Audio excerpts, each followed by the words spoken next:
Be slaying dragons. All right, so this is in fact another True School Sports special report. Now, listen, what you guys are going to see in about 2 or 3 minutes from now is an excerpt from a recent live of me talking about Albert Bell and Lucas Body potentially squaring off in a IBF lightweight final eliminator fight. Now, things have changed.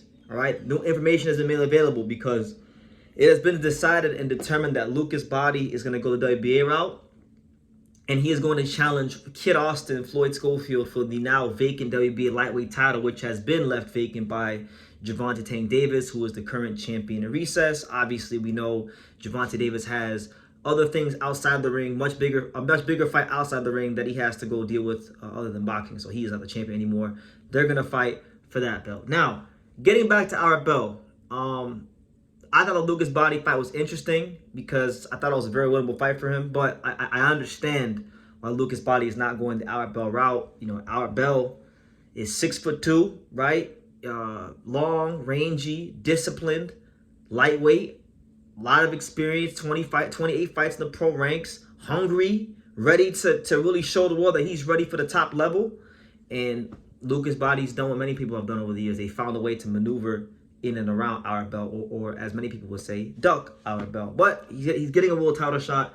It's a bigger opportunity, bigger fight, so I can't fault him. And on top of that, too, I think the Floyd Schofield fight, from a stylistic standpoint, it's a fight where he'll be able to in a much easier fashion, he'll be able to fight to his strengths. Because, you know, Lucas Body is not no technician or anything like that. He's a guy that likes to be explosive and be in the mid-range inside and really punch in between the shots and really hurt you.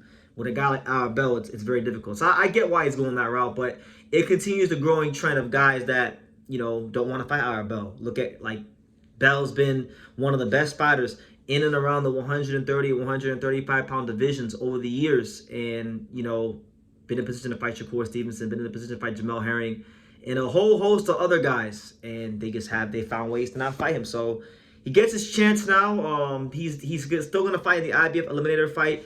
They're going to go down the rankings now as they do with the IBF. We know the pride and joy of the IBF, the glory of the IBF. It exposes many fighters because the IBF, more so than any sanctioning body, they adhere to by the rules.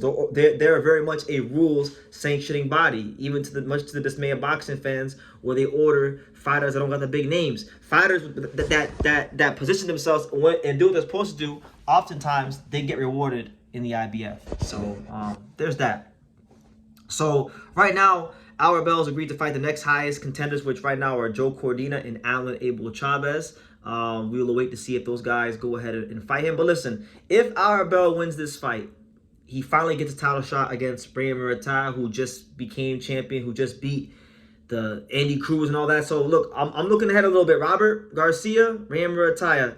I hope I don't gotta come back to this video, you know, a year from now, and clip it, because, you know, a lot of fighters haven't wanted to fight Albert Bell. You guys should have all the confidence in the world of fighting Albert Bell, because you just beat Andy Cruz, you know, 2-time gold medalist, you know, really great talent, dynamic talent. You should be firing on all cylinders. So I want to just get out in front of that. And yeah, that's the news, guys. Albert Bell will not be fighting Lucas Body. But for my thoughts on Albert Bell, Lucas Body, for documentation purposes and for the archives, for the deep and untouchable True School Sports archives, here it is. Roll the clip. I guess we could talk about, let me see, what did I miss? We'll talk, oh, you know what? Since we're talking about guys that, you know, Shakur Stevenson maybe should have fought, and you know what? I wish Hyra was here, because Hyra was always asking me, man. He always says to me, BT, you never talk about Albert Bell, because, you know, to be fair, and I raise both my hands, I have not made one Albert Bell video in the whole history of this channel. So guys, you're actually witnessing history right now.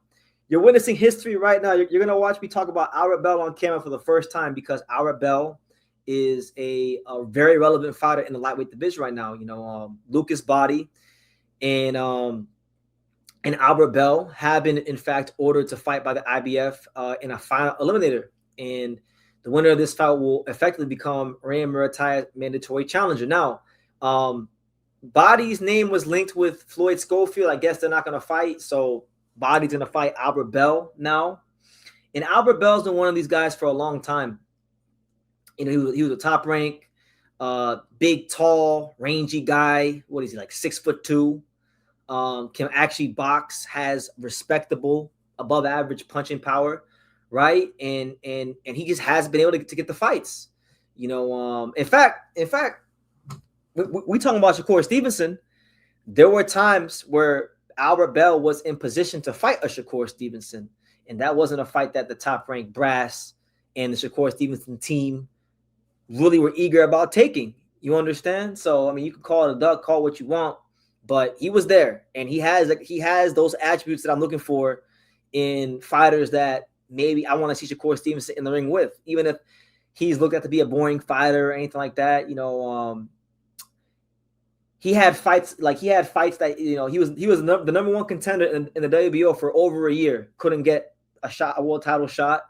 He was linked to fighting Jamel Herring. He was linked to fighting Chris Colbert, Shakur Stevenson. It just hasn't happened for him to date, right? Because he's the Albert Bell is the definition. Like if they had a boxing dictionary with pictures and you put high risk, low reward in the dictionary, you would see Albert Bell's picture right there, because that's exactly what he is. He's very difficult to beat in his style, being so long and rangy with good punching power and so disciplined and professional.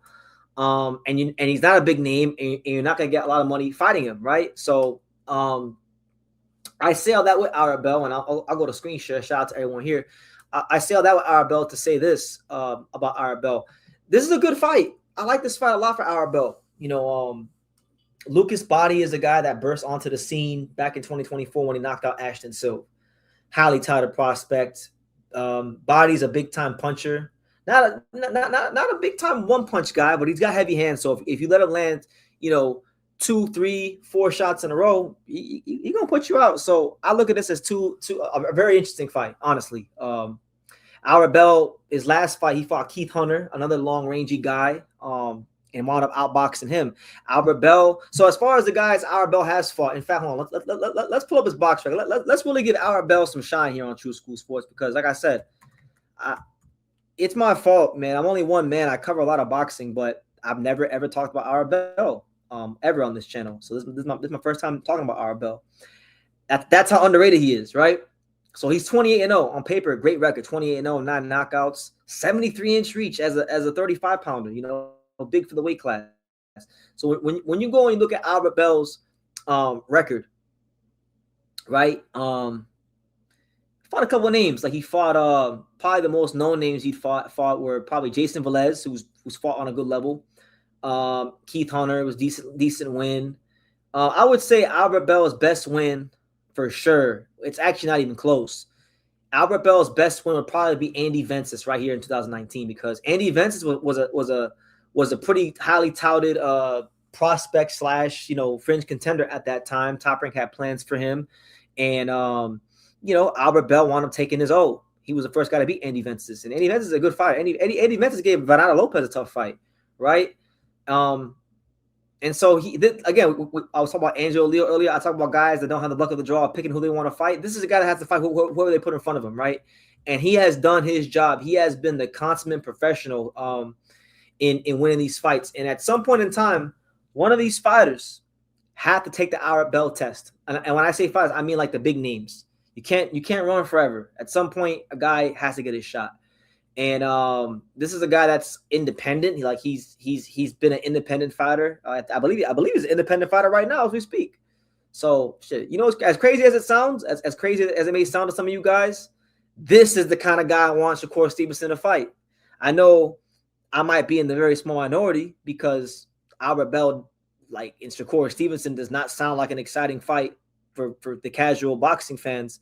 But if you're talking about giving Shakur Stevenson a proper test and really maybe testing his boxing acumen, Albert Bell's one of them guys. Look at, like, he's got a decent resume. He's been a professional for a long time, 13 years now. But he's also been in a lot of camps. He sparred with Devin Haney. He sparred with George Kambosos Jr. He sparred all the top guys, better guys than even that, right? So, I like this fight a lot. And I'm favoring him. I want to get it on record now. Lucas Body's a good fighter. He's strong. He's done a good job in really putting himself on the map with the Ashton Silva fight. But there's certain guys in boxing. There's certain fighters in boxing who they know their style. They fight they've mastered their style. Like, it may not be exciting, they may not be the most versatile, right? But they've mastered what works for them at the highest level, right? And I believe Arabelle to be one of them guys, right? And I think he's gonna outpoint Lucas Body. Simple as that. I believe it, as long as he makes his weight, as long as he makes the weight cut fine, he's going to outpoint Lucas Body. Lucas Body is strong. He's tough. He fights in the high guard. He's got decent hand speed, but I don't see him on the level of Arabelle. I think Arabelle's a better fighter than him. So I expect Arabelle to win on points. And it's interesting. It's very intriguing because Albert Bell has been calling out. Albert Bell has been calling out all the top guys, right? He's been in a position to fight some of the top guys. He wins this fight, he becomes the mandatory challenger for Raymond Murataya, and Robert Garcia and RGBA. They're gonna have a chance. They're gonna have a very tough decision to make, because I know Raymond is a good fighter and he beat Andy Cruz, but stylistically, this is a. I'm not saying Arabelle is better than Andy Cruz, but it could be a more challenging fight because Andy Cruz ain't 6 feet tall. Andy Cruz don't have a 73-inch reach with above average punching power. It's a difficult fight. And if they can't get a unification done, and mind you, this is for the IBF. So because it's for the IBF, Albert Bell is I think he'll get his shot, because the IBF, they don't play with these mandatories. I'm experiencing it firsthand with Angelo Leo. Like, shit will happen out of the fighter's control. They don't care. Every 9 months as a champion, it doesn't matter if things happen beyond your control or not, that delayed you fighting. Every 9 months, unless you get a deal done with another champion, you are fighting your damn mandatory. Of course, there's been exceptions to that. I know every sanctioning body gets in their bullshit, but for the most part, the IBF is pretty consistent about that. So, honestly, for the whole spectacle of it all, I want Arabelle to beat. I believe he's going to beat Lucas Body, but I also want him to beat Lucas Body because I want to see what Robert Garcia does. I want to see what Raymond Murataya does. They're very confident now. They just beat a gold medalist, a guy that was supposed to be the truth. Supposed to be a level above him, and so they gotta be confident in their guy right now. If they can't secure a unification fight and Arabelle wins this fight, if I'll tell you this, if Raymond Murataya does what no other fighter has done in and around these weights, and he gives Arabelle a shot, I'm gonna do for Raymond something I rarely do for any champion. He's gonna get a pass from me whether he loses or looks bad against Albert Bell, because nobody's giving him a shot.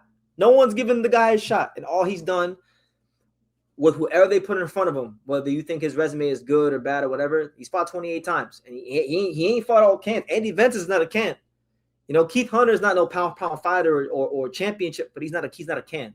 He's beat some good guys. He beat some guys that were not easy fights at the stage of his career when he took those fights, right? So respect to Arabelle. I believe he beats Lucas Body. What do you guys think? Thank you for watching True School Sports. Thank you for watching another video on the untouchable True School Sports empire, the home of boxing. We're on the road to 100,000 subscribers, guys. So help us keep being great. Help us keep pushing out that real boxing content for the fine folks all around the world. And make sure you jab, you hook, you Mike Tyson, you Mayweather that subscribe button. Pops, show them how do they gotta hit the subscribe button. Pop, pop, pop.